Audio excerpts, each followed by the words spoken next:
नमस्कार मित्रों, मैं अर्जुन सैनी अपने YouTube चैनल में आपका हार्दिक स्वागत करता हूं। आज हम पढ़ेंगे बोर्ड परीक्षाओं से संबंधित जो पत्र लेखन होते हैं। आप बोर्ड परीक्षाएं चाहे 10वीं क्लास की ले लो, चाहे 12th क्लास की ले लो, इनमें पत्र से संबंधित 5 नंबर का क्वेश्चन आता है जो कि अक्सर हमारा गलत हो जाता है। आज हम पत्र लेखन सीखेंगे, किस तरह से कौन सा पत्र लिखा जाता है और बोर्ड में कौन से पत्र आ चुके हैं।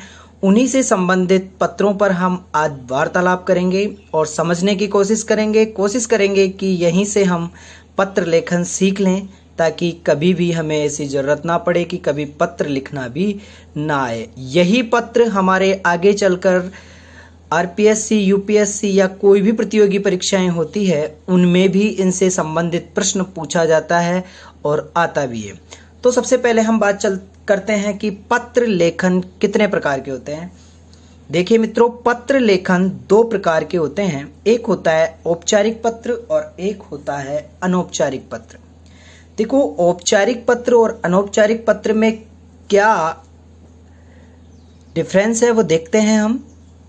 क्या समानताएं हैं, क्या असमानता है। देखो, जो औपचारिक पत्र होता है ना, वह सरकारी पत्र होता है। सरकारी पत्र का मतलब होता है एक कर्मचारी से दूसरे कर्मचारी तक, एक सरकारी ऑफिस से दूसरे ऑफिस तक, या एक सरकारी अधिकारी होता है उसके साथ साथ वही पत्र कहीं दूसरी जगह भी भेजा जाता है। आपने देखा होगा कि सरकारी पत्र एक आधिकारिक पत्र भी कहे जाते हैं। कहने का मतलब क्या है, एक अधिकारी के द्वारा दूसरे अधिकारी को जो पत्र भेजा जाता है उसे सरकारी औपचारिक पत्र कहते हैं। अनौपचारिक पत्र वो होते हैं जो पारिवारिक पत्र होते हैं, सगे संबंधियों से संबंधित पत्र होते हैं। एक पिता का माता को पुत्र, माता को और माता का पुत्र को, पिता का बेटे को, जो भी पत्र होते हैं, या भाई का भाई को पत्र होता है, या अपने पिता का अपने बेटे के दोस्त को जो पत्र होते हैं, ये होते हैं अनौपचारिक पत्र। तो हमारे से संबंधित जो पत्र आते हैं बोर्ड परीक्षाओं में, वो आते हैं औपचारिक पत्र। तो हम शुरुआत करते हैं। सबसे पहले जो औपचारिक पत्र होगा उसका नाम है कार्यालयी पत्र। ठीक है मित्रों, कार्यालयी पत्र को हम पहले फॉर्मेट, जिसे प्रारूप कहा जाता है, प्रारूप के माध्यम से समझेंगे। सबसे पहले हम बात करते हैं कि कार्यालयी पत्र का जो प्रश्न है वो कैसा आता है। जैसे मान लो राजकीय उच्च माध्यमिक विद्यालय डिग्गी के प्रधानाचार्य हैं, इनके द्वारा, क्योंकि गवर्नमेंट है, अधिकारी हैं, इनके द्वारा माध्यमिक शिक्षा बोर्ड अजमेर, माध्यमिक शिक्षा बोर्ड राजस्थान बीच में आएगा, राजस्थान अजमेर के जो सचिव हैं उनको पत्र लिखिए, जिसमें क्या बताना है कि हमारे विद्यालय में बोर्ड परीक्षा केंद्र की स्वीकृति कीजिए, और इसी हेतु ये पत्र लिखना है। हेतु कार्यालयी पत्र लिखिए, कार्यालयी पत्र लिखिए। ओके, ये क्वेश्चन आता है और 2017 और 18 में ये प्रश्न बोर्ड परीक्षा 10वीं और 12वीं में आया हुआ है। तो उसी से संबंधित हम बात करते हैं कि नंबर नहीं कटे। देखो, कार्यालयी पत्र में सबसे पहले हमें पता होना चाहिए कि भेजने वाला कौन है। सबसे पहली चीज, भेजने वाला कौन है। दूसरी बात, जिसको भेजा जा रहा है अर्थात प्राप्त करने वाला कौन है। और तीसरी चीज होती है विषय। ये तीनों चीजें हमें याद है, हमें समझ में आ गई पत्र को पढ़ते ही, क्वेश्चन को पढ़ते ही, तो हम ये पत्र कभी भी गलत नहीं कर पाएंगे। देखें, सबसे पहले क्या लिखते हैं हम सबसे पहले बाईं तरफ लिखेंगे प्रेषक। प्रेषक का मतलब होता है भेजने वाला। क्या होता है? भेजने वाला। तो भेजने वाला कौन है यहाँ? राजकीय उच्च माध्यमिक का प्रधानाचार्य, कहाँ का? डिग्गी का, जिसे जो टोंक डिस्ट्रिक्ट में आता है। तो यहाँ लिखा हमने राजकीय प्रधानाचार्य, उसके नीचे वाली लाइन में राजकीय उच्च माध्यमिक विद्यालय, और कहाँ का? टोंक का। आगे चलते हैं। इससे जो नीचे वाली लाइन है, इससे जस्ट नीचे वाली लाइन में आता है प्रेषिति। प्रेषिति का मतलब होता है प्राप्त करने वाला। कौन होता है? प्राप्त करने वाला। और प्राप्त करने वाला कौन है? यहाँ पर हमने देखा माध्यमिक शिक्षा बोर्ड राजस्थान अजमेर के किसको भेज रहे हैं? सचिव को। तो इसको भेजा जा रहा है, तो यही प्राप्त करेगा पत्र। तो प्राप्त करने वाला जस्ट उसके नीचे आता है, प्राप्त करने वाला। और प्राप्त करने वाला कौन है? सचिव। सचिव के नीचे पता माध्यमिक शिक्षा बोर्ड राजस्थान अजमेर। तो ये पहले 2 चीज हमें कंफर्म होनी चाहिए कि बाईं तरफ क्या लिखना है? प्रेषक, और उसके बाद क्या लिखना है? प्रेषिति लिखना है। ये हमें सभी को पता होना चाहिए। तो यहाँ तक की बात हमारी। नंबर 3 पे जो बात आती है, प्रेषित के जस्ट बाद हमें लिखना है पत्र क्रमांक। क्या लिखना है? पत्र क्रमांक लिखना है। पत्र क्रमांक जो कि एक सरकारी होता है, सभी सरकारी एजेंसियां होती है या सरकारी संस्थाएं होती है, उनको एक एक पत्र क्रमांक दिया हुआ रहता है। तो आप यहाँ पे अपने हिसाब से कोई भी पत्र क्रमांक डालें जो सिर्फ सरकारी लगे। जस्ट इसी के सामने वाली लाइन में आपको दिनांक लिखना है। इसके जस्ट सामने वाली लाइन में क्या लिखना है? दिनांक। जैसे हमने डाल दिया 1/2/2019, ठीक है। इसके बाद जो नंबर 3 पॉइंट हो चुके हैं, प्रेषक प्रेषित पत्र क्रमांक, जस्ट उसके सामने दिनांक, उसके बाद हमारे को फिर लिखना है विषय। क्या लिखना है? उसके बाद जो अगला पॉइंट होगा इसी के नीचे उसको लिखना है विषय के रूप में। और विषय क्या है? परीक्षा केंद्र, या अपन ये भी लिख सकते हैं बोर्ड परीक्षा केंद्र की स्वीकृति हेतु पत्र या परीक्षा केंद्र की स्वीकृति हेतु पत्र। आगे जस्ट इसी के नीचे हमें लिखना है महोदय। क्या लिखना है? महोदय। तो हमारी कितनी चीजें हो गई? प्रेषक, प्रेषित, पत्र क्रमांक, विषय और महोदय। पत्र क्रमांक के सामने वाली लाइन में दिनांक। ओके, आगे देखिए, महोदय के जस्ट बाद हमें जो भी कार्यालय पत्र से संबंधित या जो भी हमें सचिव महोदय को कहना है वो यहाँ पे लिखना है। मैं बोल रहा हूँ, ध्यान से समझे, जैसे मैं इस पत्र की बता रहा हूँ, यहाँ पे अपने को मैटर लिखना है जो भी है। प्रेषित पत्र क्रमांक कै/2019/10 के संदर्भ में निवेदन है कि हमारे जिले में बोर्ड परीक्षाएं करवाने में बहुत असुविधा होती है, जिसके कारण हमें बहुत सावधानियां बरतनी पड़ती है और अच्छे से बोर्ड परीक्षाएं नहीं करवा पाते हैं। परंतु उक्त विद्यालय में, उक्त किसमें? राजकीय उच्च माध्यमिक विद्यालय डिग्गी में, उक्त विद्यालय में बोर्ड से संबंधित सभी सुविधाएं सभी सुविधाएं उपलब्ध है। अतः आप इस विद्यालय में बोर्ड परीक्षा केंद्र की स्वीकृति हेतु निर्णय लें। अतः अविलंब कर आप स्वीकृति प्रदान करें। कहने का मतलब क्या है? बोर्ड की परीक्षा केंद्र की स्वीकृति हेतु आप अपनी इच्छा जाहिर करें और विलंब किए बिना ही ये कार्य स्वीकृत कर दें। इसके बाद जो कार्यालय पत्र होता है उसमें दाईं तरफ नीचे क्या आता है? बहुधीय आता है। बहुधीय, फिर नीचे उसके हस्ताक्षर होंगे और हस्ताक्षर किसके होंगे? किसको कौन भेज रहा है? प्रधानाचार्य। उसका पद आ गया और उसका पता, जो स्कूल वाला पता है वो यहाँ पर आएगा, घर वाला पता नहीं लिखना है। पद और उस पद का नाम और पद का जो पता है वही लिखना है, ठीक है। तो ये हमारा कार्यालय पत्र है, इसको ऐसे ही हमें लिखना है, ध्यान से लिखना है, समझदारी से लिखना है। आगे बात करते हैं हम अगला पत्र जो कि है,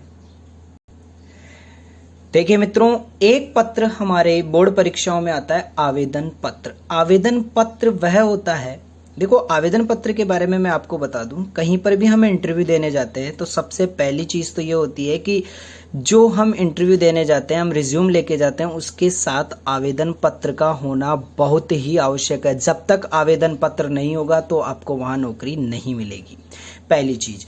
दूसरी बात, हम कहीं पर भी, मान लो बैंक ले लो, बड़ी संस्था हो, वहां से किसी भी चीज को प्राप्त करने के लिए अगर हमें वहां पर बढ़ना है तो हमें आवेदन पत्र देना ही होगा।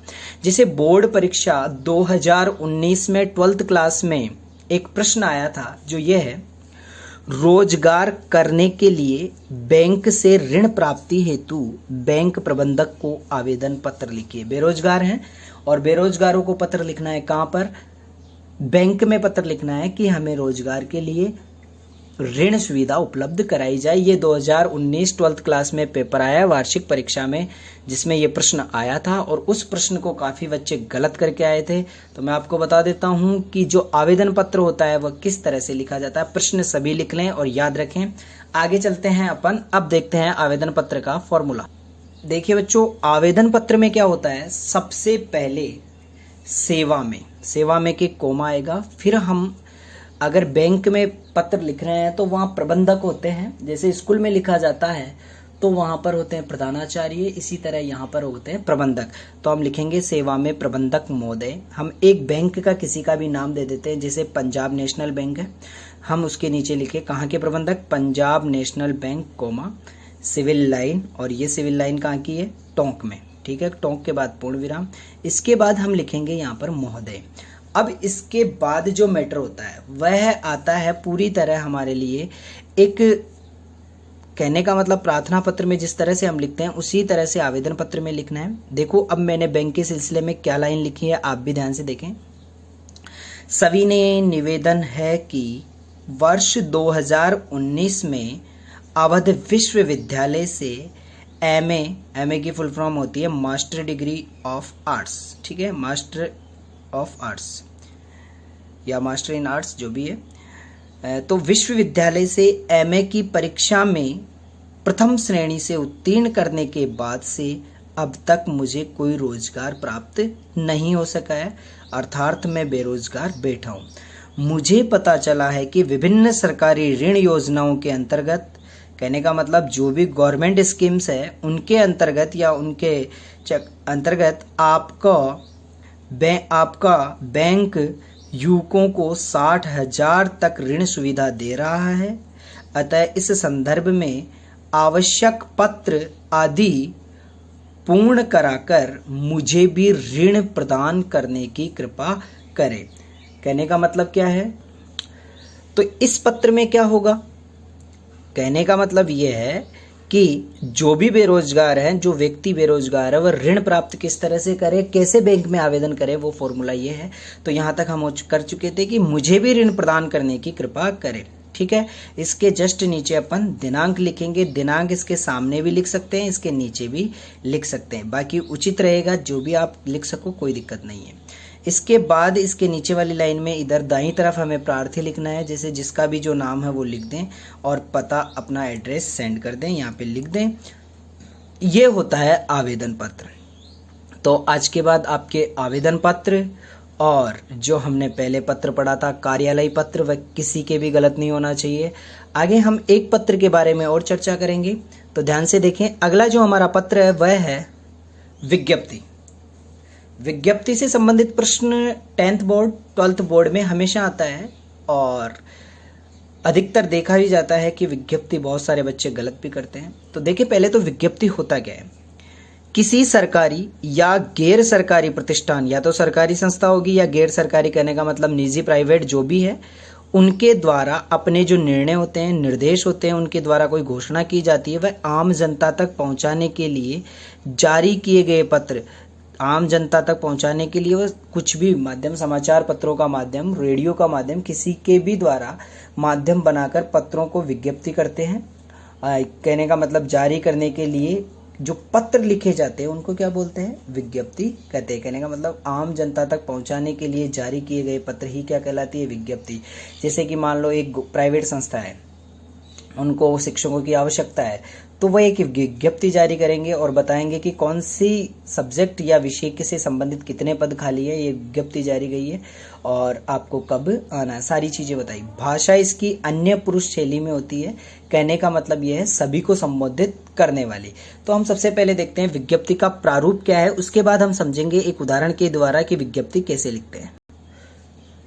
विज्ञप्ति के प्रारूप में क्या होता है, सबसे पहले जिसके द्वारा, चाहे वो सरकारी हो चाहे निजी हो, जिसके भी द्वारा विज्ञप्ति जारी की जा रही है उस कार्यालय का पता और नाम बीचों बीच में आना चाहिए, ना इधर ना उधर। कहां पर आएगा, बीचों बीच, ठीक है। इसके जस्ट नीचे वाली लाइन में बाईं तरफ तो आएगी क्रम संख्या, जिसे विज्ञप्ति क्रमांक कहते हैं।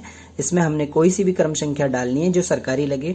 इसी के जस्ट सामने वाली लाइन में दिनांक आएगी और दिनांक के बाद हमें यहाँ लिखना होता है दिनांक से पूर्व प्रकाशित न किया जाए। कहने का मतलब एक सीमा होती है कि जिस सीमा में इसको प्रकाशित करना है और कब खत्म करना है, ये लिखना अनिवार्य है या नहीं है। इस संदर्भ में मैं आपको बता दूं कि ये लाइन प्रेस विज्ञप्ति में अधिकतर लिखी जाती है, परंतु न लिखे तो भी नंबर नहीं करते हैं। जस्ट इसके नीचे हमें लिखनी है विज्ञप्ति संख्या और विज्ञप्ति संख्या के बाद विज्ञप्ति का जो शीर्षक होता है वह इसके नीचे लिखा जाता है। तो चार चीजें तो मुख्य ध्यान रखें, कार्यालय का नाम व पता, फिर क्रमांक, उसके सामने दिनांक, फिर विज्ञप्ति संख्या, फिर विज्ञप्ति का शीर्षक और फिर मुख्य विषय वस्तु। जो भी हम यहाँ पे डालते हैं वह मुख्य विषय वस्तु होती है।